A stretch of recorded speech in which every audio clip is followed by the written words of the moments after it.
Trump 2.0 is officially underway, and many markets are moving in response.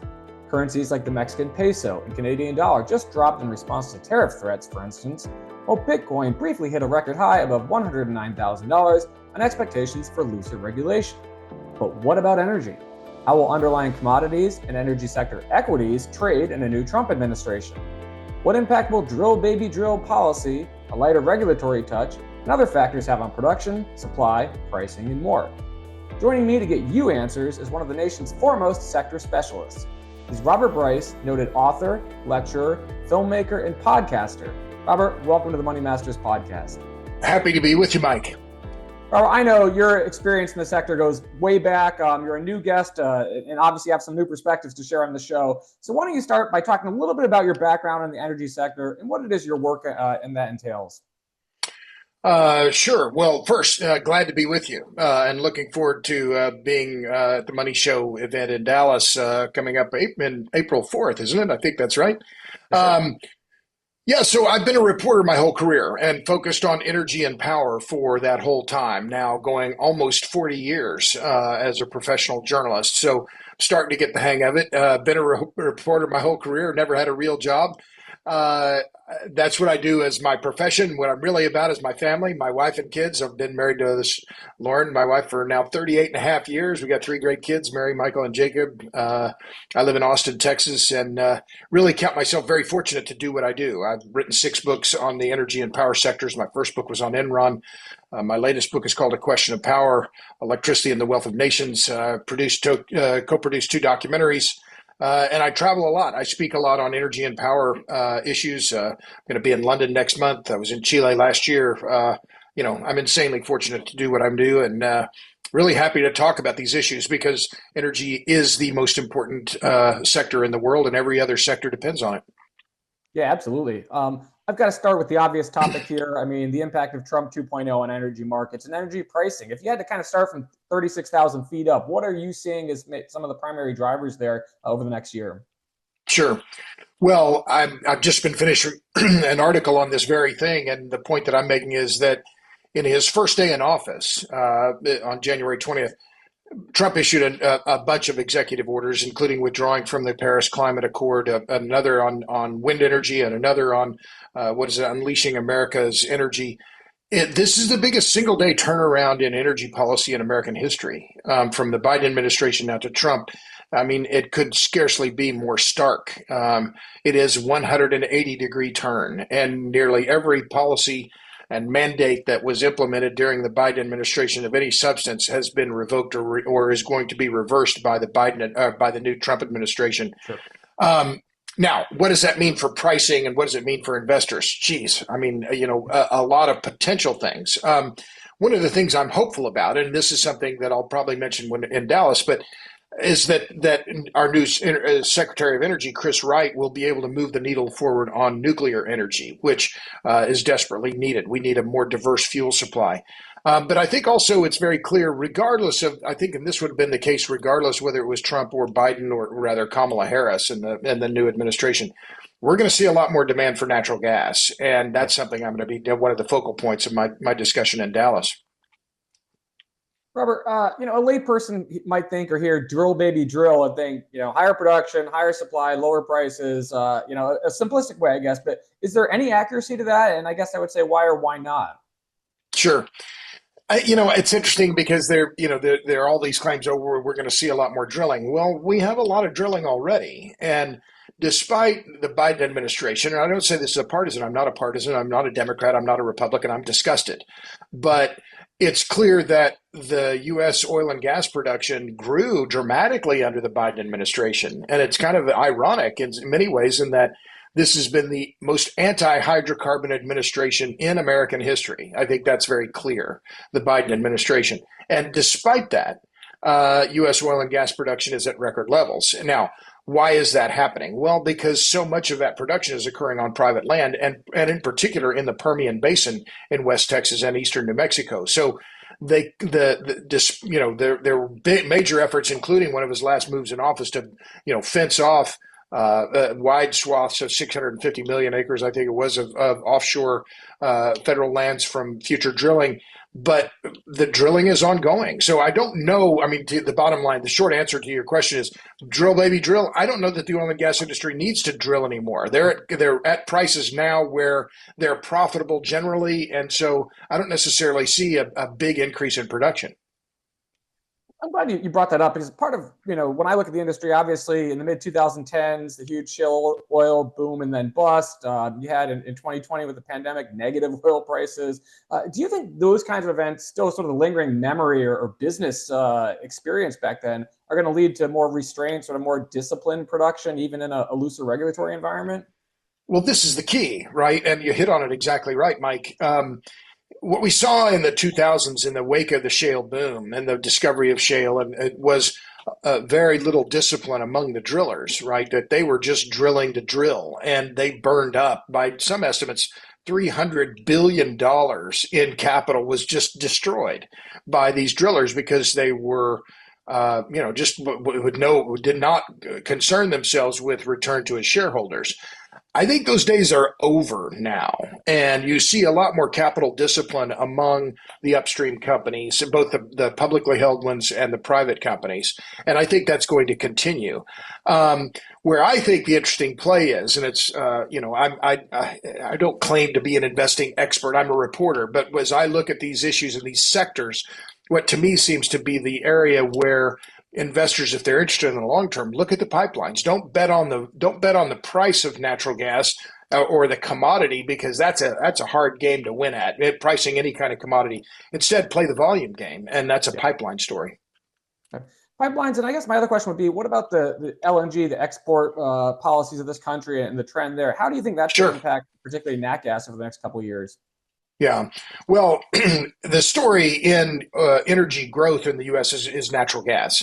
Yes, solar and wind are growing, but last year the numbers have just come in for 2024.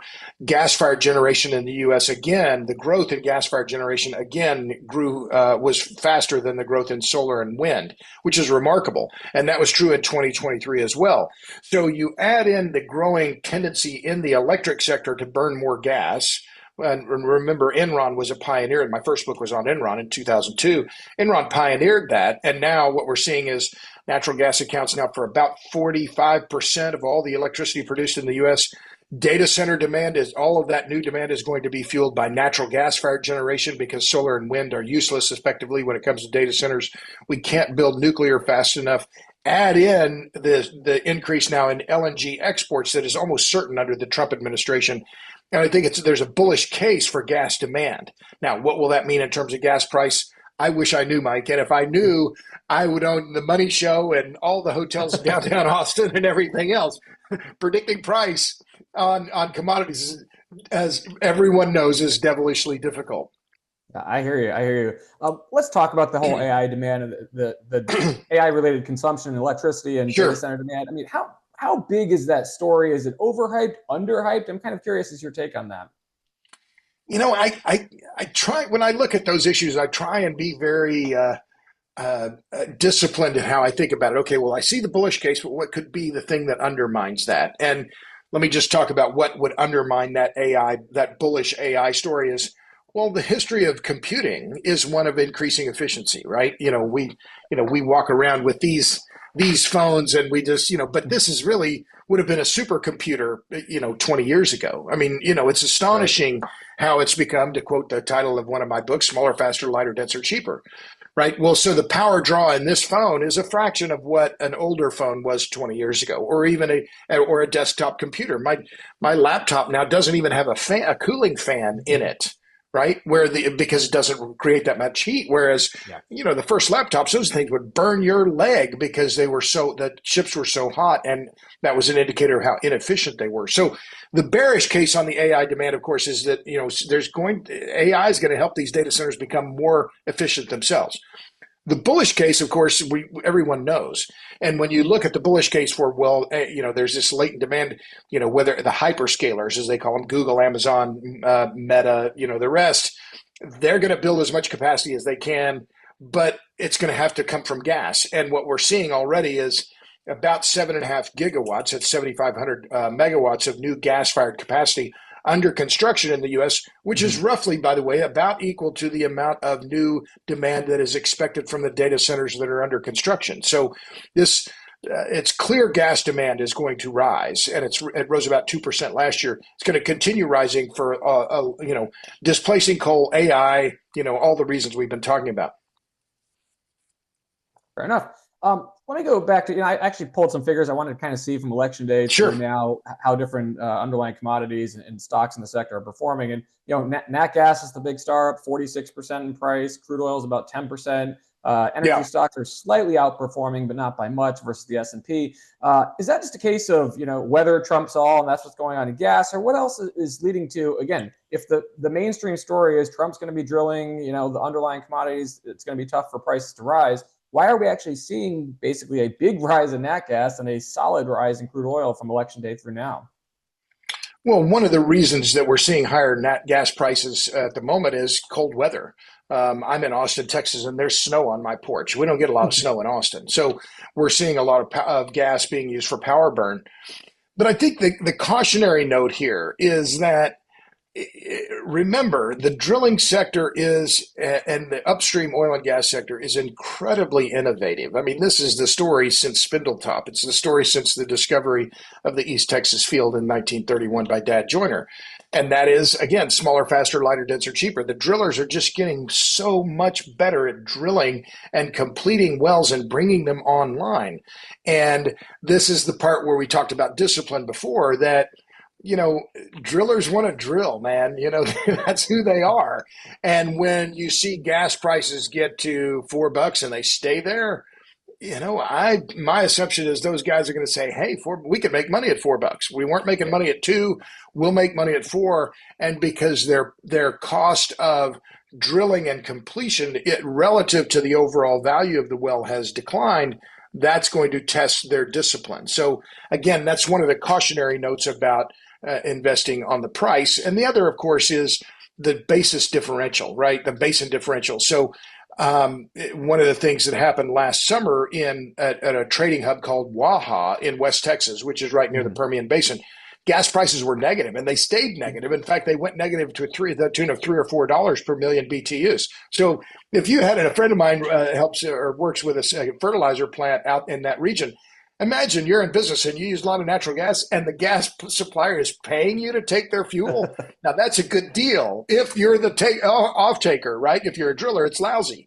But those are the cases where you're going to have higher prices in the Rockies, where the producers there are making a lot of money. I talked to a gas broker just yesterday. He was saying they were getting long-term or month-long contracts for $10 or $12 per million BTUs. That's way above the $2 they usually get. And why is that? Offtake capacity. So we talk about price, but price depends on a lot of things, including the quality of the gas, and more particularly where it is. Got it. What would you want to add, I guess, as we get close to wrapping things up on the geopolitical side? I mean, obviously, U.S. relations with countries like Iran are going to change under a Trump administration. Any thoughts and impacts that might have?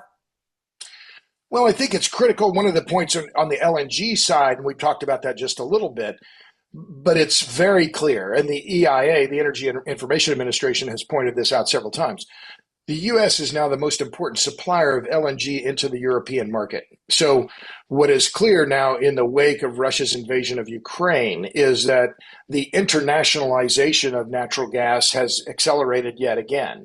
It was underway because of the broadening LNG trade before that, but now with Putin and invading Ukraine, the Europeans not wanting to rely on Russian gas, what are they doing in response? Well, many of them are building nuclear reactors, but the other ones, including Poland and others, are relying more on U.S. LNG. So there is a geostrategic element that is making U.S. natural gas from the Permian Basin in Texas, from Oklahoma, from Louisiana, those molecules going into the European market that are about energy security.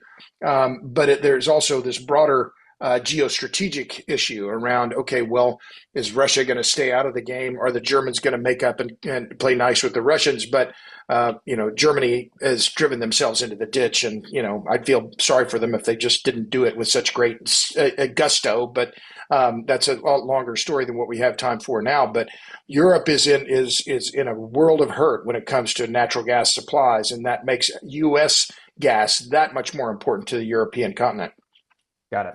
Robert, you're going to be joining us, as you mentioned earlier, for the 25 MoneyShow Masters Symposium in Dallas. It's in April. And your topic title, I know these have to kind of be set pretty far in advance, but your topic title is Don't Bet on Natural Gas Prices, Bet on Gas Volumes. Can you just give a little bit of a preview of what people who attend that session are going to hear about? Sure. Well, it's just basically that pipeline story. And, I know this industry, fairly well. And I think it's something that, now I'm old, right? I'm 64, and I think about, okay, well, if I retire soon and I might want to have some income, what seems like a safe sector? Well, the pipelines seem, from what I see, are safe in terms of that return because they are effectively a monopoly.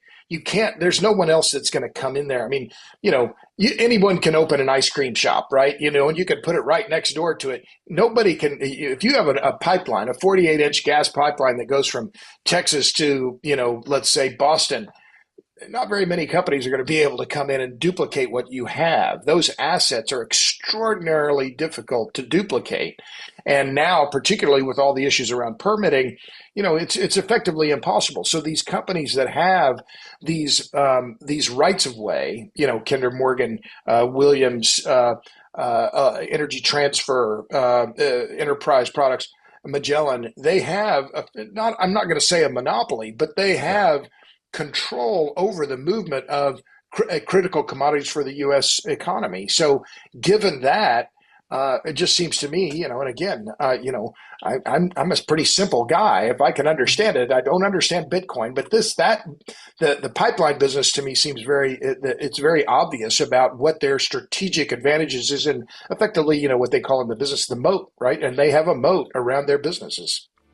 Got it. Well, listen, Robert, thank you so much for taking some time out to share your insights. Viewers, if you're watching this, you want to learn more from Robert, he is going to be speaking at that Money Masters Symposium in Dallas. It runs April 4th to the 6th at the Hilton DFW Lakes. You can find out more information on the conference and actually register if you like in the link in the video description below. Robert, can't wait to see you there. Appreciate you taking some time out again. Always happy. And for everyone else listening, just if you want to look at my other writing, check out robertbryce.substack.com. Perfect. Thank you. Thanks a lot.